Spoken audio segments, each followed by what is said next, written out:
In this presentation, I will be exploring Bodgies and Widgies, a youth subculture that existed in Australia and New Zealand in the 1950s.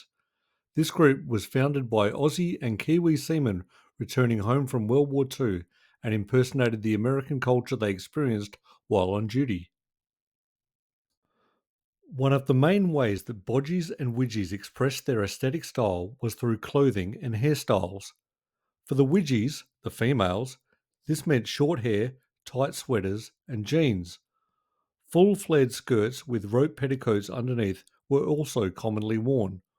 A chiffon scarf worn around the neck and brightly coloured sunglasses were also essential parts of the Widgie uniform, as shown in Figure 2.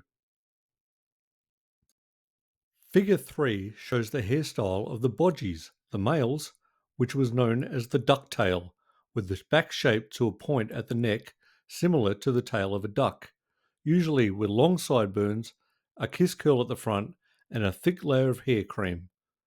Clothing wise, they wore brightly coloured shirts and big shouldered jackets, tight fitting stove peg pants, and suede shoes with luminous socks. Like their clothing, the music they listened to was also imported from the American culture of the time, namely jazz and rhythm and blues. Later, they would also listen to Australian rock and roll from artists like Johnny O'Keefe and Digger Revell. As shown in Figure 4, Bodgies and Widgies would congregate in halls to jive dance while listening to their music of choice. When not dancing, Bidgies and Wodgies could be seen around Sydney's milk bars drinking milkshakes as shown in Figure 5. The period after World War II was distinguished by a long boom of economic prosperity in Australia, with full employment, rising living standards, and an expanded manufacturing industry. There was an explosion of domestic consumer expenditure and private motor vehicles, as shown in Figure 6. Modern communications and international travel were also contributing to a growing cosmopolitan awareness and a new Americanized youth culture emerging. The identity of Bodgies and Widgies was traditionally working class, but developed in the context of increased access to consumer goods. This meant that they behaved in established working class ways, but also wanted to look stylish, except in a way that was different from the dominant culture of the middle class.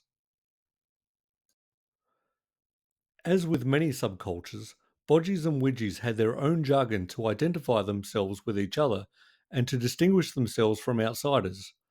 To paraphrase Thornton, using slang embodies subcultural capital which confers status on its owner in the eyes of the relevant beholder. Figure 8 shows a news clipping from 1951 which gives examples of some of the bodgy language that was in use, including slipping skin, meaning to dance, guzzling foam, meaning to have a milkshake, etching the edges, meaning to apply lipstick, and his plates don't beat, meaning he doesn't understand. Hebdige stated that subordinate groups are treated at different times as threats to the public order, and Bodgies and Widgies were no exception.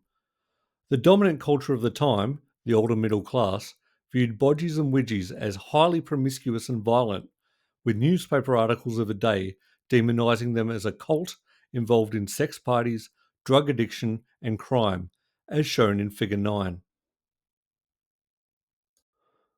This led to a moral panic, as Keith Moore states that without recourse to reliable statistics, many people embraced the opinion that a substantial proportion of the country's teenagers were uncontrollable.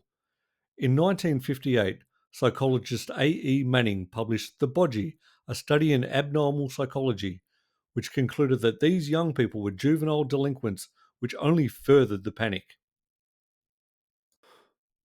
In response to police rounding up a group of bodgies at a milk bar in 1954, the New Zealand government held an inquiry into moral delinquency in children and adolescents, the findings of which recommended increases to social welfare, tightening of censorship laws, and school teachers placed in housing districts.